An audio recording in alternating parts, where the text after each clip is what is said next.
Odvojimo se. Odmaknimo se od svih. Povedi me gore tamo gdje je tvoje sunce najjače sja. Daj da uz tebe budem konačno ona prava ja. Samo da se sklupčam. Da se onako nježno privijem uz tvoje srce. Da te obujmim rukama. A ti da me zagrliš. I da samo tako budemo. Da šutimo, ovako obasjani usred zime, usred tog nekog blještavila na zemlji. Nas to više ne zanima. Šta će nam lampice kad nama sunce blješti u srcima? Kad su naši umovi preobraženi i podešeni na neke drugačije, više frekvencije. Znam, ne razumiju nas ovi naši najbliži. Misle kako smo se otpelali, što bi rekao narod. Ali mi više ne slušamo narod. Ne slušamo mase.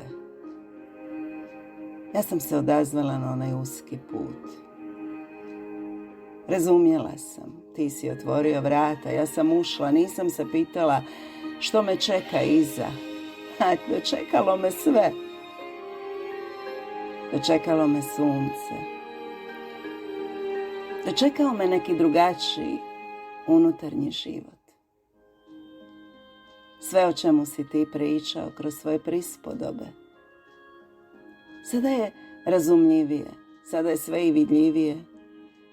Kad čovjek vidi cijelinu, pojedine sekvence više mu nisu važne. Prevrtiš život onako u trenu i što? Vidiš da je svaka stepenica bila itekako smislena, od tebe odabrana. Sve sam to morala prijeći, proći i sve sam izdržala, baš kako si rekao, u ljubavi. Jer da nije bilo te ljubavi, mene ne bi bilo. Da nije bilo tebe, Isuse, gdje bih ja sad bila? Sigurno ne na ovom proplanku u visinama obasjana. Mi smo kao u nekoj pećini u kojoj je mrak, a zapravo svjetlo nikad jače.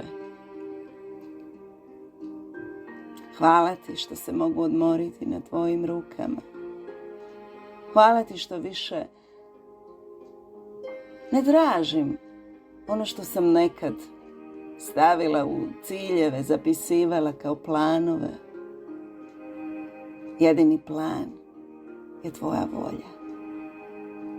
Jedini plan je da namirim naša srca. Vidiš, više ne odvajam tvoje i moje srce. Konačno smo jedno srce.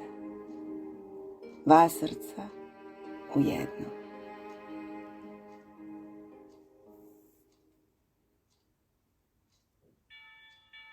6. prosinca 2024. Na Svetog Nikolu mi svima nudimo dar, ovaj blaženi dar, ovaj neprocjenjivi mir, ovo blago kad iz stijene med poteče.